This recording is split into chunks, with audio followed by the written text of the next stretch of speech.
Hi guys, I wanted to start off this day of Inktober with a voiceover, and I wanted to talk about in art and really in anything, just feeling like a failure or like not good enough. Because a lot of times, for example with this piece right here, I felt like I didn't do as good as I could have. Like it didn't turn out how I wanted it in my mind, like how I saw the image in my mind is not how it transferred to the paper, and in that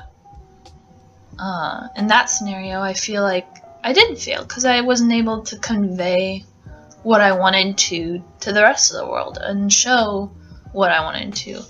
I think that's the thing a lot of artists struggle with, and a lot of students and just everyone in general struggles with feelings of failure and not being where they want, just whether it's being hard on themselves and having a really high standard, or you just come across other people who are at a different place in life than you. You perceive them as better than you. And that's not to say they are better than you. Because a lot of times I look at other people's art and I go, wow, that's what I want to be. I wish I could do stuff as good as they can.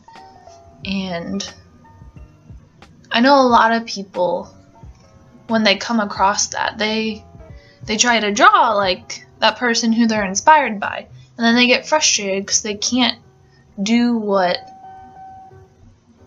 that person who inspires them does. And it's really tough for them because they get so frustrated that if they can do it, why can't I?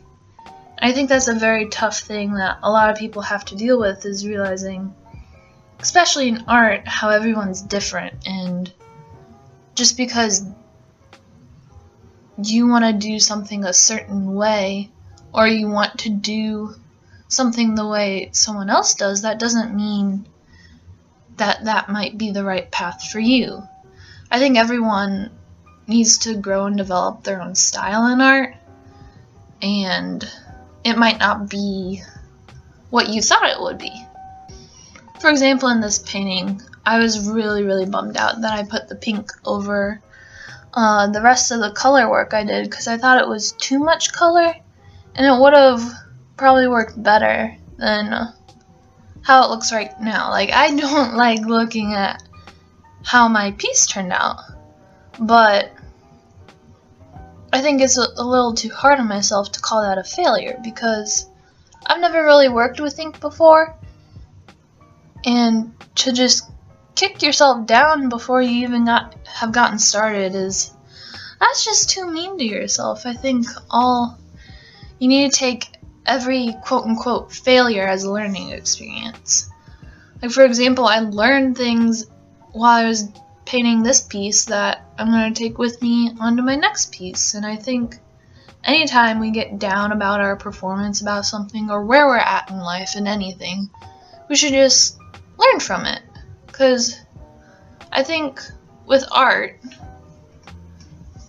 other than developing your style, like focusing on the core basics is really important. For example, like the nose, drawing noses or eyes, and taking things from real life instead of mimicking how someone else does it in order to improve. I think the fastest way to improve is to take things from life and how you perceive it and translate that into your own style, instead of comparing yourself constantly to someone else, because no one can do what you do, and no one can do what they do.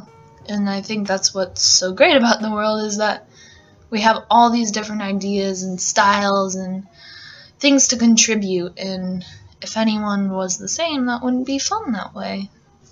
And that's kind of what I wanted to say today, is just whenever you think something's a failure, try to take a minute and step back and reevaluate it, because I bet you'll learn something from it.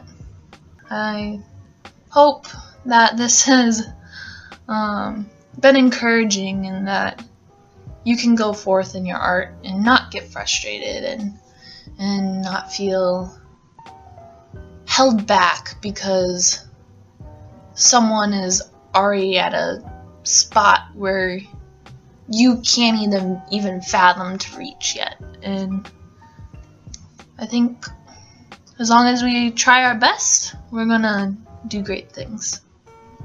So thanks for watching. I hope you'll tune in tomorrow for tomorrow's Inktober. And if you want more videos like this where I just talk to you guys, let me know in the comments below. Bye!